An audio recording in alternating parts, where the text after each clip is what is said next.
Hey everyone, thanks for tuning into this video. This episode is going to be a bit different from the others in that I'm doing post-commentary this time.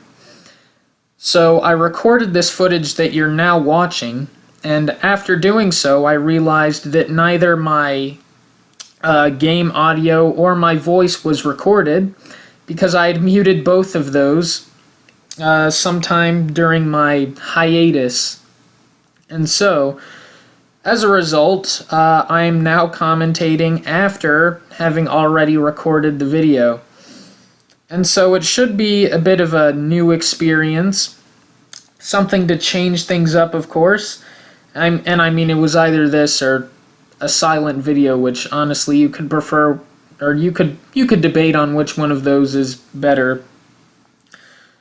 But to be honest, it's probably going to be a bit difficult for me because I have trouble commentating even when there are things going on. And right now, I do not have any decisions to make like I would normally because, well, I've already made them. And so now, I'm watching the video alongside you, and it has been a while because I've already recorded numerous episodes after this. And I'm simply revisiting this one now because I plan to upload it tomorrow. Although, when you're watching this, it won't be tomorrow, it will be today. Or maybe it will be a day in the past. I don't know. But in any case, as you can see, we took out that soldier with Tana, and we got the door key. And I had the great idea to transfer the key so that I could get in the door that same turn, but I chose not to go into the middle door that you see right ahead of us, but the one to the right, the very right. And the reason I decided to do that is because, as you could probably just see, I was looking through the hallways to find what the fastest way to get to the throne room would be. And well, see those archers right there, the three of them in that corridor? I figured that they would be shooting at me if I went through the middle door, so to avoid that, I'm just going to break through the wall after going through the right door. I mean, seems simple enough, right? But right now I'm trying to figure out how I'm going to get through the door in the same turn so that next turn I can start focusing on breaking down the wall and such, because reinforcements could come and that would be annoying. So hurrying and being timely is definitely important. And so I believe Seth now has the key, and we are going to use Tethys to allow Seth to open the door. Pretty brilliant strategy on my part, I must say. And as you will see in a moment, we are going to open the door, and past me will realize that there's something I did not account for, which I'll explain as soon as we do open the door. But I did not realize that the roof was covering what was inside the room, so those units took me completely by surprise. Also, you can see that Renak, one of Larachel's old pals, is in the castle, not waiting for us. In fact, I'm guessing that he doesn't want to see anyone, especially not Larachel right now.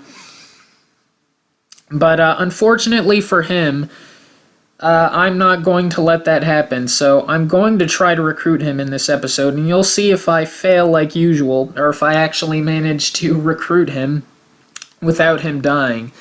Now, the lucky thing about Renak and other thieves is that they don't usually prefer combat, so they're not just gonna charge in blindly against Seth on a suicide mission. Another benefit is that Larachel is also fast, because she's a cavalry unit, so she should be able to reach Renak rather quickly to speak to him. Also, I may have spoiled it, but Larachel is the unit that we require to recruit Renak, but I'm sure you could probably infer that since Renak doesn't really have a relationship with anyone else in the Renai army. And so right now I'm taking note of the other rooms that have that little roof texture over them, symbolizing that we don't know what's actually in those rooms. And so, I'm just figuring out where I'm going to place all my units right now. You know, as I always do, as anyone would do in a Fire Emblem game, or any other RPG that has maps and turn-based. What am I saying? Forget it. Anyways, but we finished our first player phase, and now we see Leon, who is, it's a bit surprising to see him. And then, of course, we have red-haired general dude. I forget his name a lot. In fact, I'm not even going to bother. I think it's Kalak. Yeah, I think that's it. And this guy over on the left is... Well, I'm sure you can read the text for yourself and make inferences, but I can't remember if we spoke of anything in the previous episode. Maybe I should have watched back to see if we'd gotten the backstory for this conflict back then, because it has been a while. But basically, you can see that Carlyle is working with Grotto.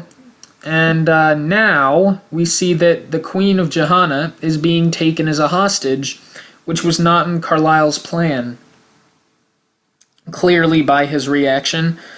And as you can see, Kalak is kind of putting on the Discord admin or Discord mod look, saying that he's not like the other guys. But anyways, we'll see how this plays out in just a second. But of course, Grotto's goal in this whole conflict is to destroy the sacred stones, and Johanna has a sacred stone, and so it does make sense that Kalak would probably need to either kidnap the queen or convince her, or someone in Johanna who knows where the stone is, to show him the stone's location. And Leon seems to be in disapproval of Kalak's brutality, or rather, or maybe just his whole scheme in general. But it's kind of confusing why Leon's cooperating in the first place if he disagrees with this whole thing. But anyways, that's not important right now, because now Seth is under attack, and as you can see, that axe soldier has a 0% hit rate. I didn't notice that until now, but man, I really feel bad for him. Anyways, Seth is going to have to endure a barrage of attacks from our foes, but I have my doubts that any of them will actually manage to land. And one other thing that I did think when I saw Renak on the map in this chapter was I felt a bit of relief, because after realizing that I couldn't see what's in the rooms, I realized that there might be chests in those rooms. And I looked at the map before playing, and I didn't see any chests, so I didn't bring Colm, because I didn't think there would be anything to loot. And so, now that I see I can recruit Renak, he can take the loot from the chest for me, and then when I recruit him, I'll have the loot. And so I thought, oh great, this saves me a bunch of trouble. And I'm certainly glad that Renak decided to join Grotto's forces, because if he was a green unit on this chapter, well then he would most certainly be dead by the time I reached him. And so, as you can see, we're going to storm our way through the castle gate. Or perhaps we've already passed the gate. I don't know what you would call this, a door? We'll call it a gate for simplicity's sake. But we are storming the gate, and we are about to have to stuff all our units through this one tile space, which Fire Emblem really loves to do for some reason. But anyways, on a different note, the question of the day today is, why do you like Sword Art Online? And well, I made this question because, first of all, I ran out of other questions to ask, and Second of all, because everyone likes Sword Art Online, and for various reasons. It is quite possibly the greatest piece of media of all time. So I figure, why not dissect SAO and see why people think it's so good. So I'll share my personal story, or maybe not story. Let's just start with why SAO is so good. First of all, have you seen Kirito? He wears a black jacket and dual-wield swords. Like, you can't get any cooler than that, right? And then the side characters. You have Asuna, you have Suguha, you have Shinon. You have all these women who I will not say much about for fear of legal reasons. But you have all these lovely side characters who are just so important to the story. I mean, and how can you not love the story of SAO? I mean, you know, you're trapped in a video game. Like, that's a gamer's dream. And you see this cool dude in a black coat take out all the bad guys for the sake of his gal. And like, wow, it's just so cool. It's just so cool. And then you get into the next seasons. Oh, where he goes into another virtual reality video game. Did I mention this takes place in the future? Virtual reality. As a matter of fact, I think the first season of SAO takes place in 2022.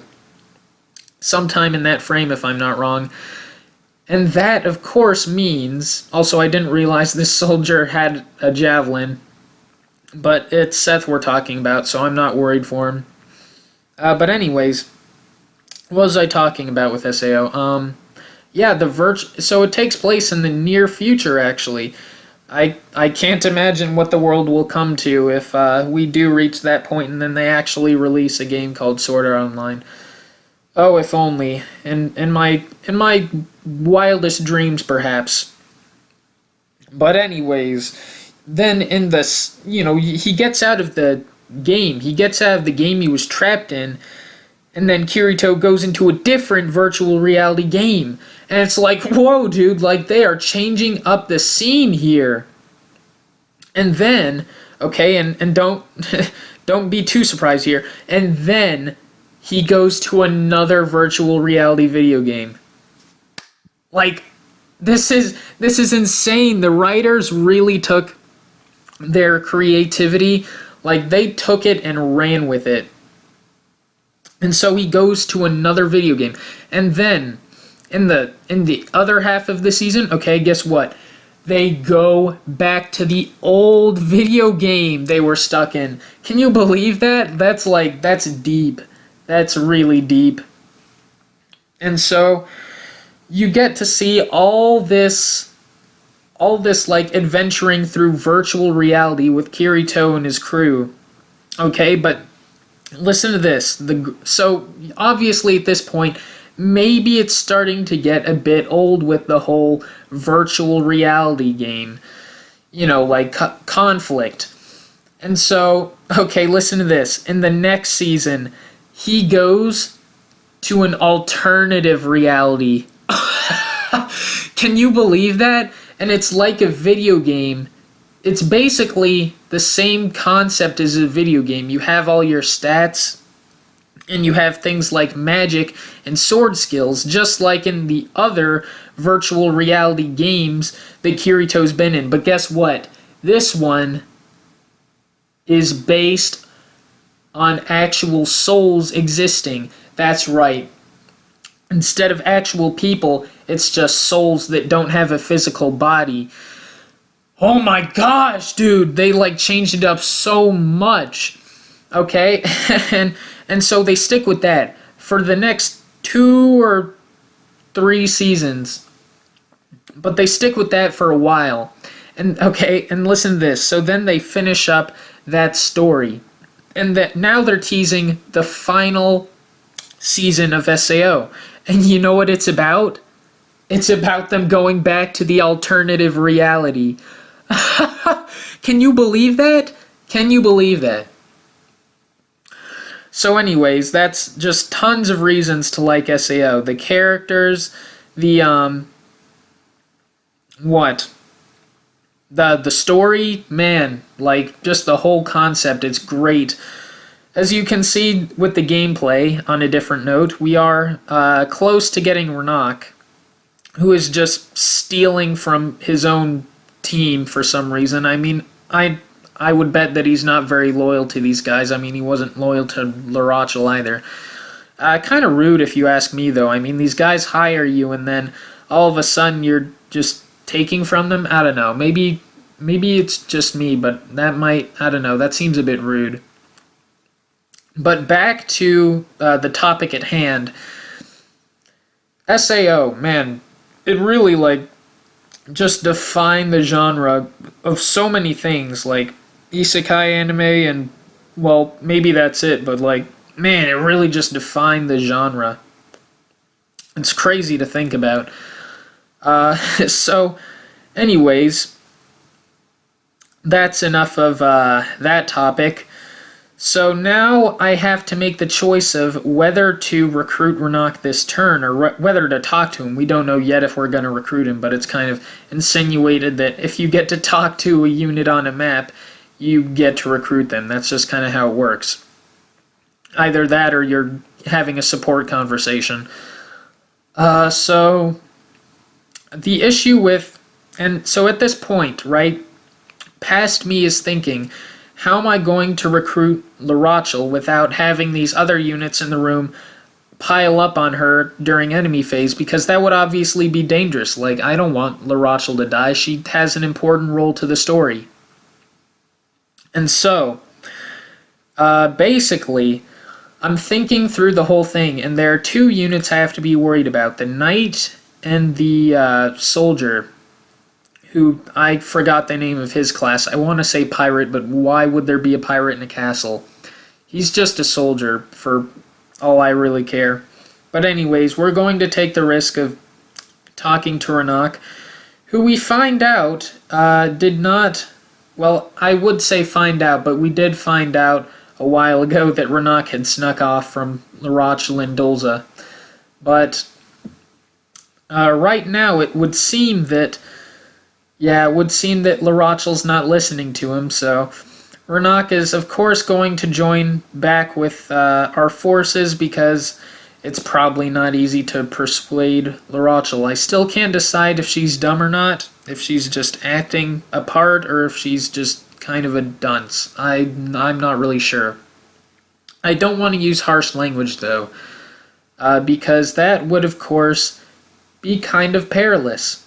I do not want to belittle the feelings or belittle the existence of these PNGs that we can see on this. Actually, they're not PNGs, they're animated. We'll just call them a collection of pixels and programming. But anyways, I wouldn't want to belittle their feelings. So at this point, we have recruited Renak.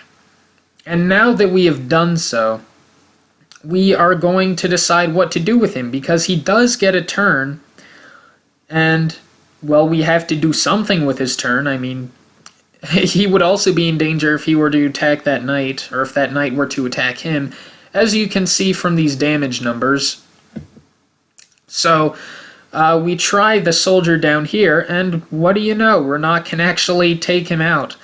And so I'm thinking, man, Renak is probably stronger than Erica, which is not a fun realization to have, but it's a realization nonetheless.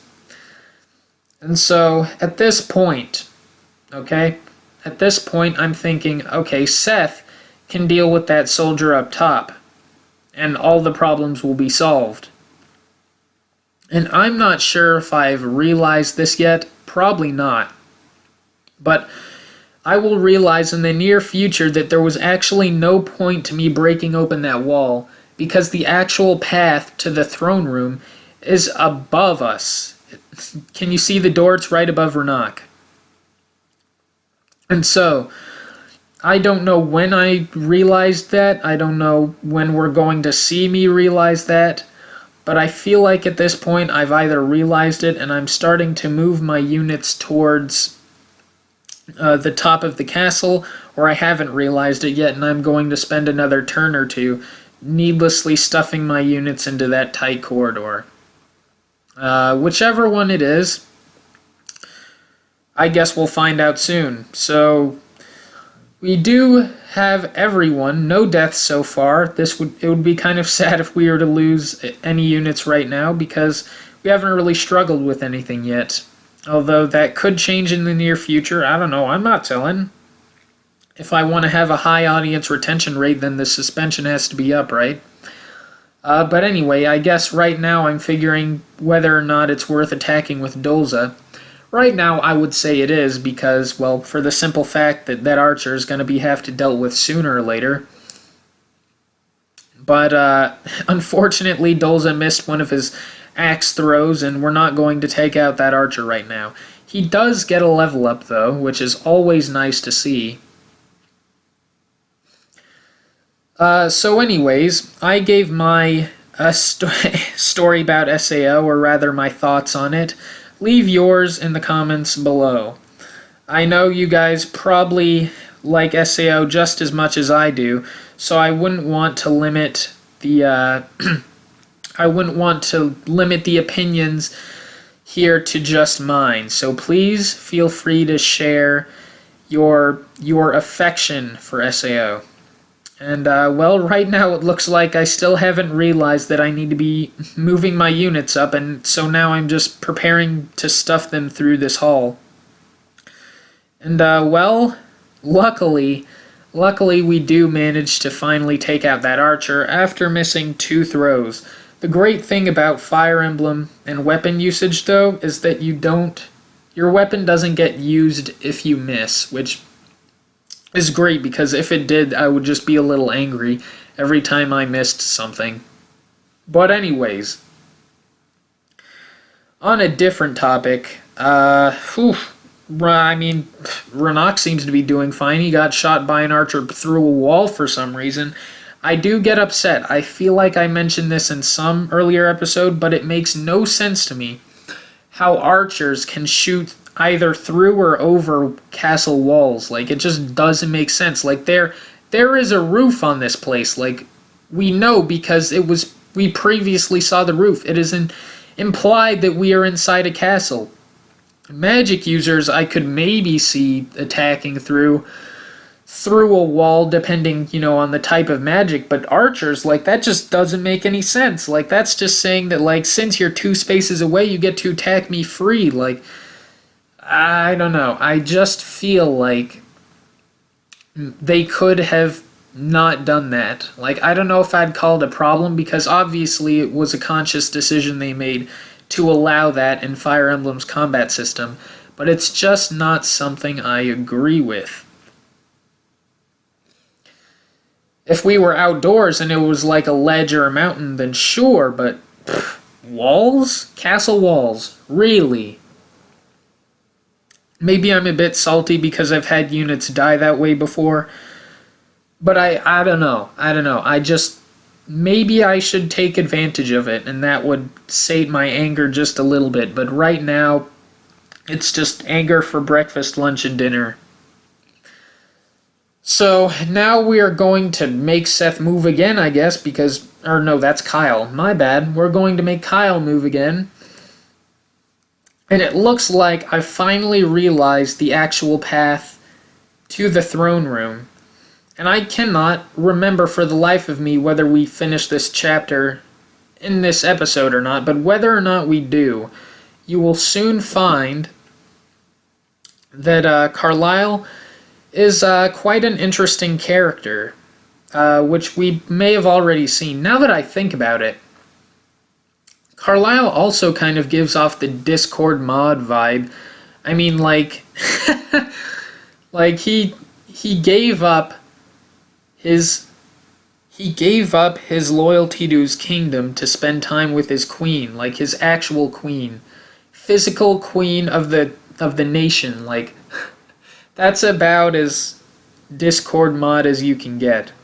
And maybe I shouldn't limit it to Discord mods. There are other people, like, I don't know, Reddit users, other people who kind of pursue e-girls perhaps too hard. In fact, I think pursuing e-girls to any degree is probably a bit too hard. I mean, you don't know how many of them are men, or actually just men disguised as women who, and I don't even want to get into that topic because, oh man, I do not feel like I'm seasoned in that regard, or maybe I just want you to believe that, but that's not something I feel like I can talk about or I would want to.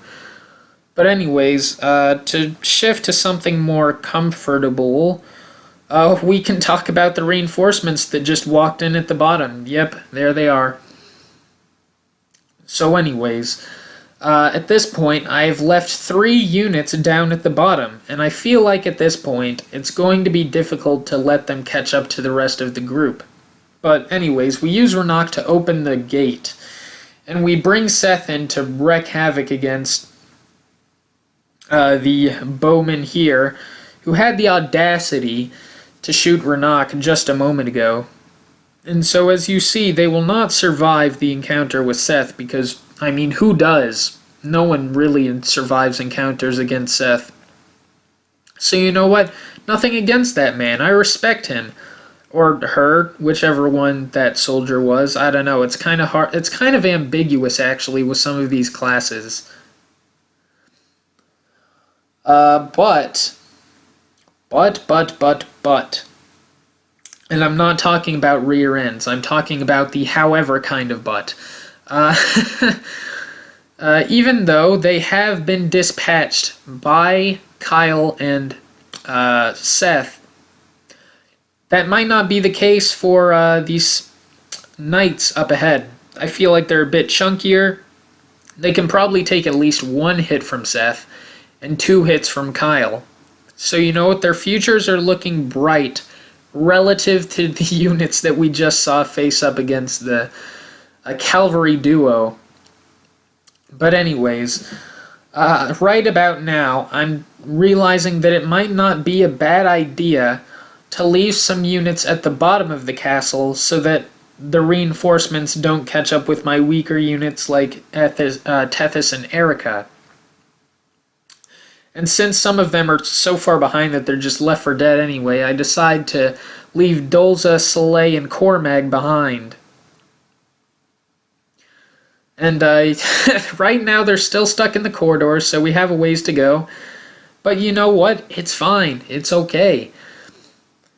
So now we have to shuffle back to the entrance. And of course, we're about to see the encounter go down. Looks like this poor soul was not lucky enough to survive against Seth, and it went down about as I expected. I mean, I do say as I expected, but this is something I recorded in the past. But anyways, looks like both of them are going to take on Seth, actually. I guess I should have expected as much. I really don't know what else could have happened. I feel like the one on the left, at the very least, could have attacked Kyle and gotten away with it. But I guess he didn't know what he was doing because he attacked Seth. And obviously you don't live when you attack Seth. Unless, of course, you're sitting on a throne, I guess. I mean, most of the chapter bosses have been beefy enough to take attacks from Seth, which is something that's good to see, you know, bring some challenge. It's not just throw Seth at everyone, although that is the case most of the time, but not for the bosses. So, man, how much longer do I have to commentate? I think you know the answer and I don't, actually, because there will be a video link posted right below, or right at the bottom of the screen. If you just move your mouse, or if you're on mobile, if you just tap on your screen, you will see a video length, and it will tell you how much longer you have to endure this video. I, however, do not have the luxury, because right now, I'm looking at a screen, playing back what I played about a week ago, and I don't know how much longer I have to do this, but we are approaching the end of the chapter somewhat. So that is a good thing. I must also apologize because as I have already recorded future videos as well, after this one gets released, some of those videos are pretty long, like an hour plus long. So, you know what? If you're watching this, then you probably don't care anyways because you must be a psychopath to watch my video this long. So, anyways, man, I've switched topics not a lot, but I keep saying anyways as if I'm shifting to something meaningful.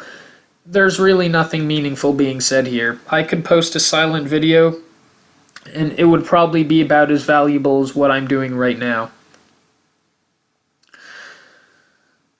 Man, look at this conga line of units. Like, I know... I know I'm laughing at something that's not at all funny, but man, like, I'm really desperate right now. Can someone please tell me how to make commentary? I feel like I'm not doing a terrible job, though. I have done worse. Maybe it's just the clarity of knowing that at this point in the series, I basically have no viewers, and so no matter what I say, I'm not really going to be under any scrutiny. And no one's probably going to see this anyway, so I might as well start spraying the N-word everywhere, although don't do that. Don't do that, that's racist and bad. It's not based, it's cringe.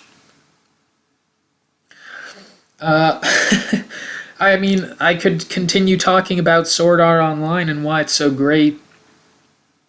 Also, Cormac got a 3% crit. Everyone say, how to give Cormac your best regards in the comments. I don't know what else you would give him. I don't know, birthday wishes. It could be his birthday. I mean, there's a 1 in 365 chance that it is his birthday today. 1 in 356 if it's a leap year, which I don't know. It's not this year, but I don't know what year you're watching this video.